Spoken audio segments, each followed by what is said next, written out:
Hello guys, and welcome to Ride VIP, the Ride Show channel. My name is Serge, and in today's video I'm gonna talk to you guys about how I'm working Uber and Lyft while at the same time working on my Range Rover.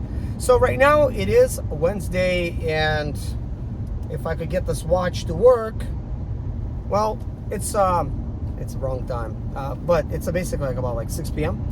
So I'm headed to a store right now to get me some energy drinks because I definitely do need them. How else do you think I have so much energy? But guys, you might be thinking all I've been doing is working on the Range Rover all this time, and that just would not be the case. I've been working on Range Rover and working the same amount of time that I normally do. Now, with the way that I've been kind of structuring my week, even though I want to work every single day, Monday has been my day off. Tuesday has been more of my sort of like a relaxed day. That means I work about 9 hours, not including commute. And you already know it takes me 1 hour to go to Charlotte, 1 hour back, 1 hour for lunch. So still a pretty long day, and that's considered like my relaxed day. Wednesday, I kind of tried to sleep it off and kind of spend a little time with my family, which I already did. That's why it's already 6 o'clock.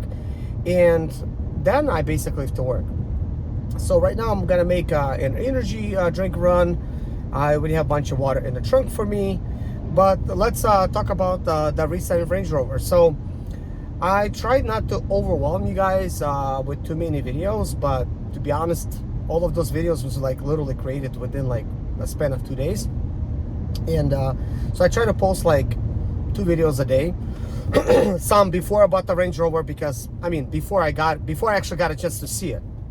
So I bought it, then I had to wait till Monday till I pick it up. So this is what's kind of been going on.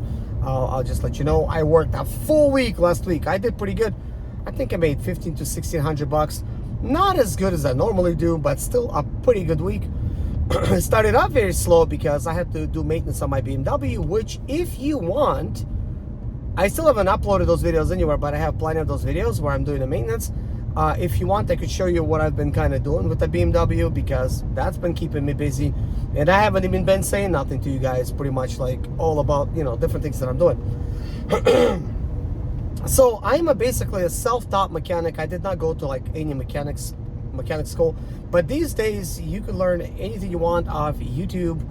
You don't have to just have a friend that maybe is a mechanic and they can tell you the different stuff. Just by simply me providing mechanical videos, that's teaching somebody else how to be a mechanic, pretty much. Because being a mechanic is not that difficult. Now, it can get very challenging with some of these new modern cars, and you have to have special computers, which I actually do have. I actually have a not so special, but I do have a Range Rover specific computer. I do have a Mercedes Star Diagnostics system, which is a computer that I could only use with any Mercedes. That's the same thing that the dealer uses. Then I have a launch unit, something X, blah, blah, blah, 521. I don't know. I can't remember the exact numbers, but it's about a $1,500 computer that you could do all kinds of programming with. About 35 different car services that you could do using that computer. So I have the computers out of the way. Plus I have all the mechanics tools that you need. Anything I don't have, I buy. And here's kind of what I normally do, guys. I do not buy the tools until I am doing that particular job. Let's say, for instance, this Range Rover. I did not have my own radiator pressure test kit, but guess what? Today, one came in, because guess what? Yesterday, or the day before I placed an order, Amazon sent it to me right away, 1 day delivery, boom, done. So I have actually even a better kit than what I used. Mine has, I don't know, I can't remember. I think 28 pieces versus the 22 pieces that the kit that I rented used. So I bought my kit at $100, slightly less than $100. The kit that I rented was $289. So I think that's kind of a gimmicky price. In case you don't return it, they're making triple money on you. But with all that being said, now I do have my own pressure tester kit. So today, obviously, it's one of those days. I needed to get some sleep, and I did. And I really did not get a chance to really do anything when it comes to the pressure test kit. However, I have taken the Range Rover to the lake, and I talk about some of the things that I'm going to be doing to it. So I'm not going to bore you with all of those details. And instead, I just want to kind of like tell you the timeline of kind of like what's been going on, because I don't want to upload everything at once, and who's going to want to really see that. And I wasn't really thinking about uploading this videos to this YouTube channel because they are kind of like mechanical videos, but at the same time I got some good feedback from you guys, and it seems like you guys were asking me, you know, at least some of you guys were asking me to post some of these videos, and then others, so far no one complained that I'm posting mechanical videos on my rideshare channel. But with that being said, having mechanical videos on a rideshare channel is actually pretty important, especially when it has to do with servicing your own vehicle. This is actually how my main channel got started on YouTube. Initially, I was just an expediter working all over the country. Guess what? My Mercedes Sprinter diesel was so much worse than a Range Rover. You know how many times it broke down on me? Oh my gosh. I'm basically so hardened by the fact that it was breaking down so much. It used to bring me to tears back in the day when I first got it. Only like a couple times. After that, I sucked it up, and I'm like, well, I guess I'm gonna have to just deal with it. Range Rover, guys, like seriously, this is no headache to me, despite it sounding like it is. But guess what? Look up some information about the Mercedes Sprinter diesel. You will quickly find out not too many people know how to work on those things. They're very much a headache type of vehicle. If you bring it to mechanics, they usually don't know what to do with it. Sprinter owners having a hard time finding a mechanic to work on them. Therefore, when I was accepting vehicles, and right now I kind of put a stop to it, there's only so much room in my life, so much time to deal with, and I'm doing a lot of different things. So right now I told some of my customers that, you know, please don't bring it to me, but some of them, they're like, you know, please, like, let me bring you these vehicles. And I said, guys, look, it's been raining a lot, I'm working outside, I don't have a shop, I really got to figure out my shop situation. So with all that being said, I'm gonna do one of two things. I'm either gonna build a shop or buy a shop. So I'm looking at it. So there was a video that I posted earlier. You can see the picture of the shop. That is the shop that I was thinking about purchasing. Now, that is a more like a 50-50 chance of that happening, because I have idea to purchase it, and I have lots of good ideas how I'm gonna use it, and I also have an idea like stay out of debt and basically use the money instead of the down payment just to build a whole shop for that same money. And I would be better off because I don't have a car payment. And who wants to have who wants to have a shop payment every single month? I don't. I really enjoy living a life of freedom. Like right now, I could just do whatever the heck I want. So if anything breaks down, it does not bring me to tears anymore. I don't worry about these things because it's not important anymore. Because guess what? I still will pay the bills. I still will have fun. I'll still be able to afford, you know, how to fix it.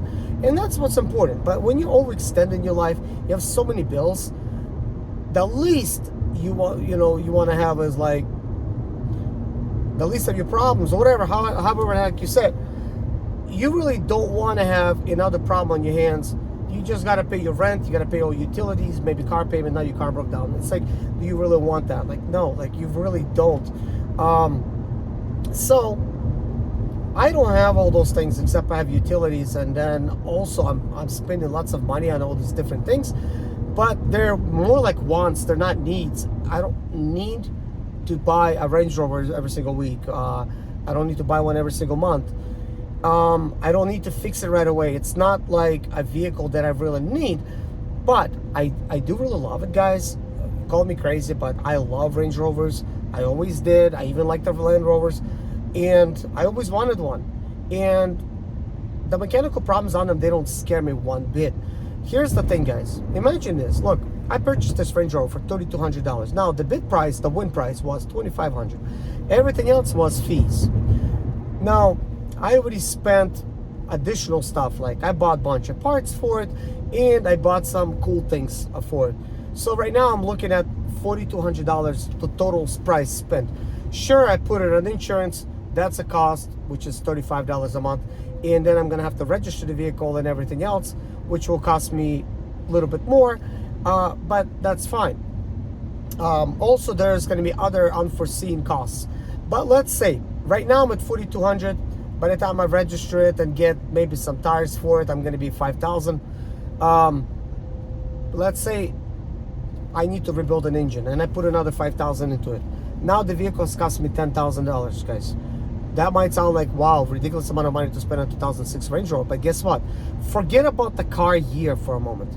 Who cares about the car year? If you like the car styling, and if that's the car that you want, and if you're not planning to sell it, then it's fine, because you after all, you're basically fixing everything wrong with the vehicle that you enjoy driving. There is such thing as classics, you know. Look at look at the old Range Rover Defender.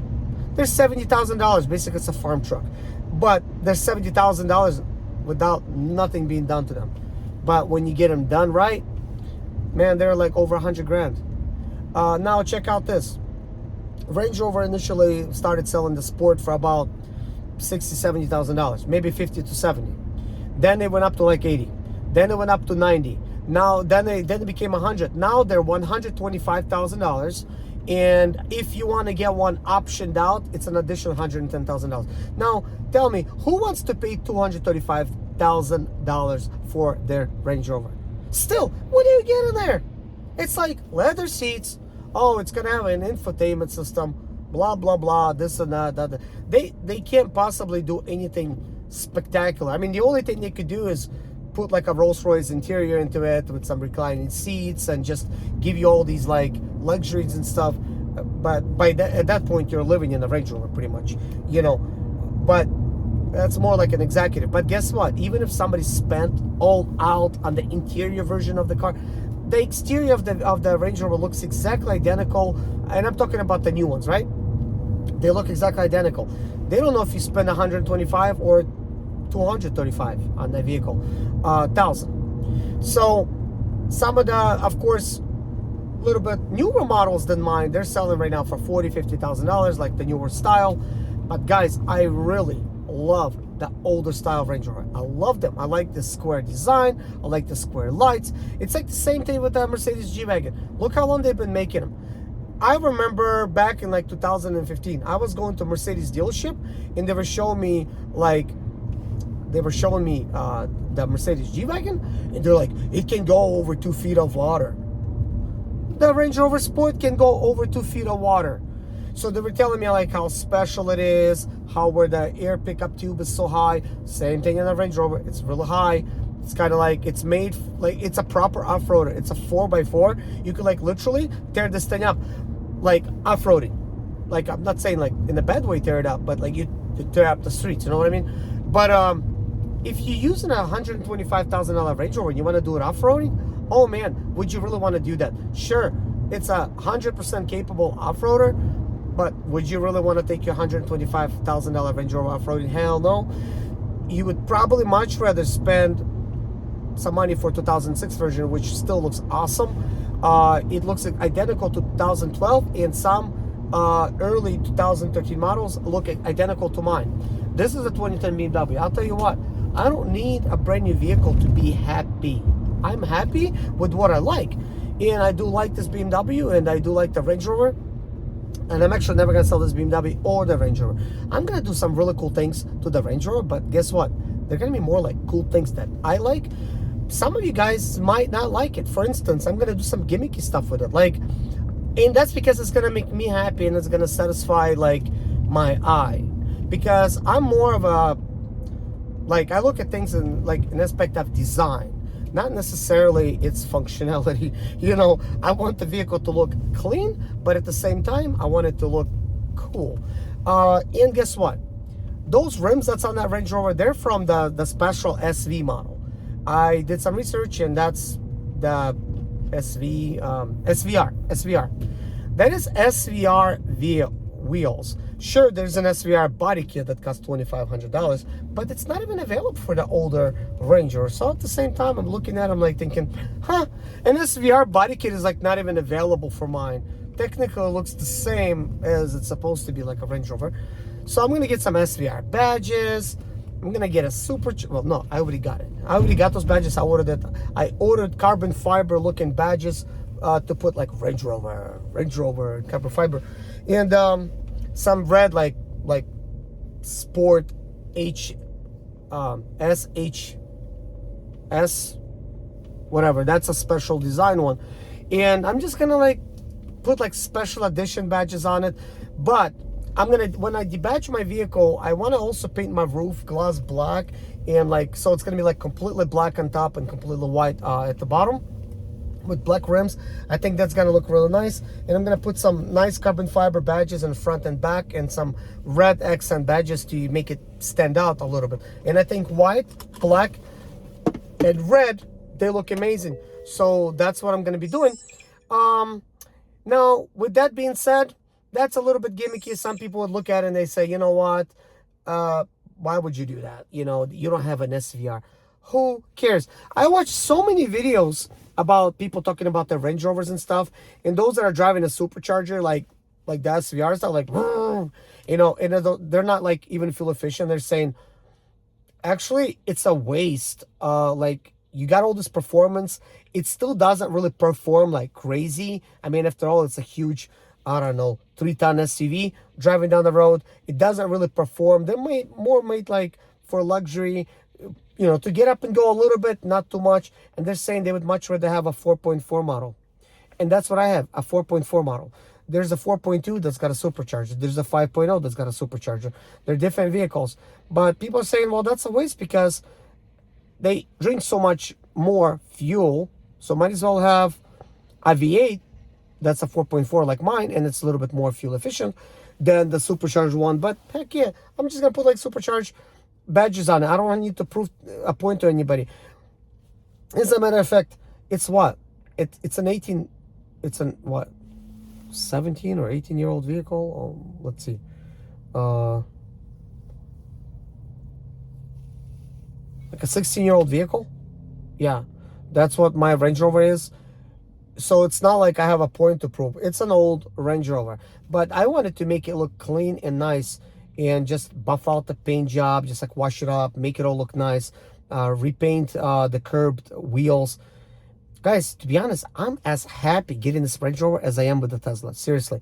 And here's what I'm going to tell you. Now, you might be thinking I'm going to be like just straight up using this for Uber and Lyft. First of all, it does not qualify for Uber. That's one. For Lyft, it does qualify. I might do this, I might use this on the weekends sometimes for like Lyft or private rides. That is sometimes when I feel like just like chilling, you know. But BMW is a lot, I'd say it's a lot more sporty, comfortable car. I mean, it gets the job done. But some of the days I would want to feel a little bit more like a boss, you know. So I'm gonna drive that thing around, and I'll just leave BMW at home, and my wife's gonna be using it. But I told her if I'm using a BMW, she could use my Range Rover, and she's already kind of like really happy that she could use either one because she likes both of them. But in either case, guys, this is not breaking my bank. I'm like really enjoying it, like, and I don't need to prove a point to anybody. It makes me happy, and it's an old vehicle technically. It's like nothing to show off, but I want the Range Rover to look cool. You know, like those G-Wagons, like the Mercedes, they're like what I was telling you, when I was watching them in 2015, they were like 150,000. No, they're $300,000 vehicle, guys. Why? You know, it's like, why? You could ask that all day long, and you're never going to get the proper answer. And that's because there's a demand for it, and people create that demand. Like, for instance, the Corvette C8, love those things. I would love to own one. It's a $50,000 vehicle that's selling for like 120. Like, why? You know, but people are paying it. So as long as people are paying that price, then it's going to sell. And right now it's really hot, and everybody wants to be in one, and you know, it is what it is. I can wait. I don't have to have something like that right away. But anyways, guys, I want to tell you that I am working. I'm going to be working all night long, and I'm making this video, which is taking a little bit of time